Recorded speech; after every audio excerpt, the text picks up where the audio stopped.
Fight fans, buckle up. Tom Aspinall and Ciryl Gane share an awkward elevator moment, and it says a lot. Tom Aspinall didn't need a press conference to move the needle in Paris. A hotel elevator did it for him. The clip is simple. Doors open, Aspinall steps out, Ciryl Gane steps in. A short handshake. A couple of quiet words. The briefest pause, like both men were taking a mental snapshot. No theatrics, no raised voices, just two elite heavyweights inside arm's reach, giving the rivalry a human pulse. A few outlets and fan cams pushed the moment around social, and that 4-second slice is already living rent-free in preview packages. Why does a 4-second exchange matter? Because proximity tells truths that interviews can't. You see body language from inches away, the set of the shoulders, the calm in the eyes, who breaks eye contact first. Aspinall's vibe read confident and unbothered, traveling champion, happy to keep it professional. Gane's read calm and rooted, hometown ace, comfortable on his ground. Together, the moment said, this isn't a circus, it's a collision scheduled by fate and managed by adults. Paris had already shown how differently the crowd treats each man. Boos for Tom, cheers for Ciryl, which only sharpens the contrast. Want these name-by-name updates as they break? Fast, focused, zero fluff?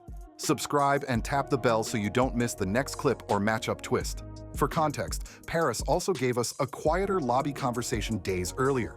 Aspinall and Fernand Lopez, Gane's coach, spoke calmly and shook hands, another signal that this story doesn't need insults. Stitch that to the elevator hello and the picture sharpens. This rivalry runs on respect, not rage. The energy is being saved for the cage. Their separate arena receptions during fight week underline it. Paris is Ciryl's city. Tom's fine being the villain if that's the price of gold. Inside the Accor Arena, Nassourdine Imavov closed the night like a metronome. Steady beat, no rush, all control. In a clash of ranked middleweights, Imavov outworked Caio Borralho for a unanimous decision, 50-45, 49-46, 49-46.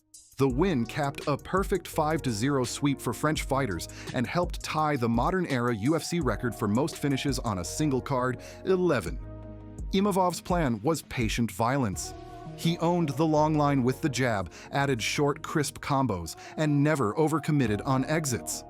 When Borralho tried to rewrite the script with wrestling, Imavov stuffed all 5 takedown attempts and charged rent on the brakes.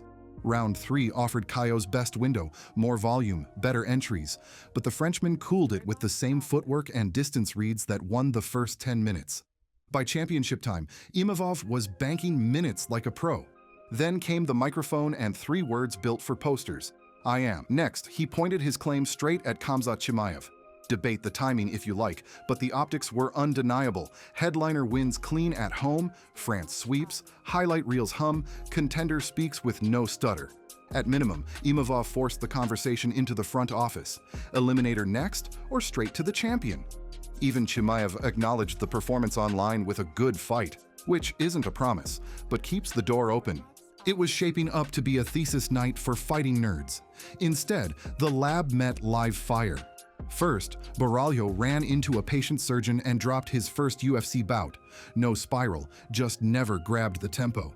That's what great jabs do. They don't blow you away. They make you late. Then the co-main. Benoît Saint-Denis did Benoît Saint-Denis things to Mauricio Ruffy. Relentless chain wrestling, heavy rides, mount threats on loop. At 2:56 of round 2, BSD threaded the rear naked and Paris detonated. It was efficient brutality, takedowns on command, pressure as a policy, and a finish that looked both earned and unavoidable. For Ruffy, it's a recalibration, not a referendum. For Saint-Denis, it's a re-escalation.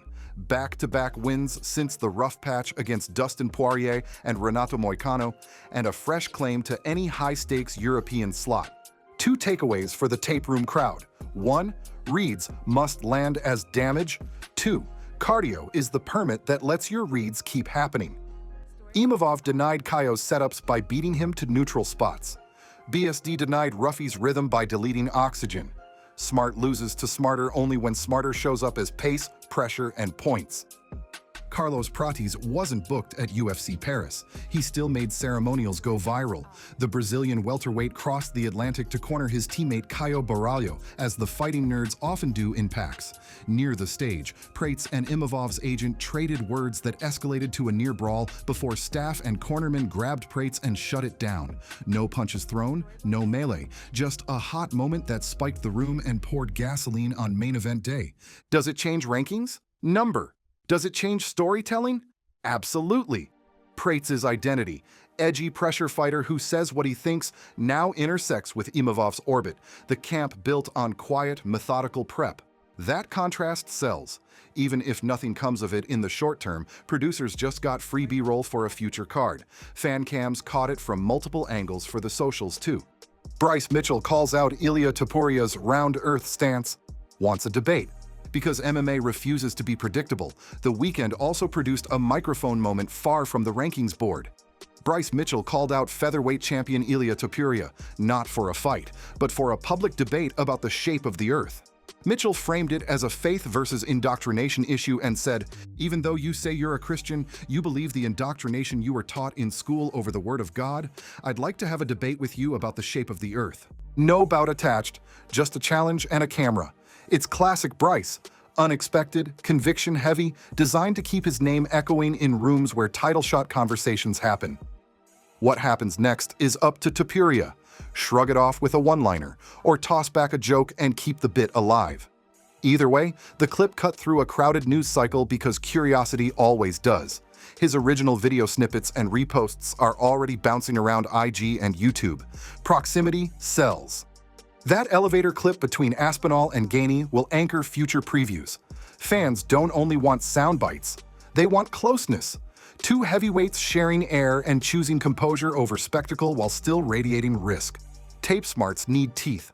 Borralho and Ruffy are sharp operators, but Imavov and BSD impose choices faster. If you live on reads, bring a plan B that wins ugly when your reads arrive a beat late. Judges reward effectiveness, not theory. Friction fuels bookings. Prates versus anyone near Imavov's orbit just got easier to sell, even if divisions differ. Feuds don't have to resolve next month to be valuable. They only need to exist long enough to anchor a future poster line. France is a force. 5 wins, a co-main star surging, and a headliner calling his shot, plus a tied record for finishes, give the UFC every reason to keep Paris glowing on the global map. Paris gave us the full spectrum, a respectful heavyweight encounter that still crackled, a technical headliner that favored control over chaos, a co-main suffocation that reminded everyone what pressure looks like, and a ceremonial dust-up that kept the rumor mill humming. Tom Aspinall and Ciryl Gane didn't bark. They didn't have to. A handshake in an elevator sold the stakes better than any insult. Nassourdine Imavov owned 25 minutes that push him toward a title conversation he's eager to have. I am key next landed loud enough for the champion to hear it. Benoît Saint-Denis made a good man drown in deep water. Fighting nerds learned a hard lesson and will write a better one next time. Carlos Prates proved that voice alone can light a fuse. And Bryce Mitchell reminded us that in MMA, the microphone is often as wild as the right hand. If you want more of this, names, results, real stakes delivered daily. Like the video, subscribe, and turn on notifications so you're first to catch the next updates.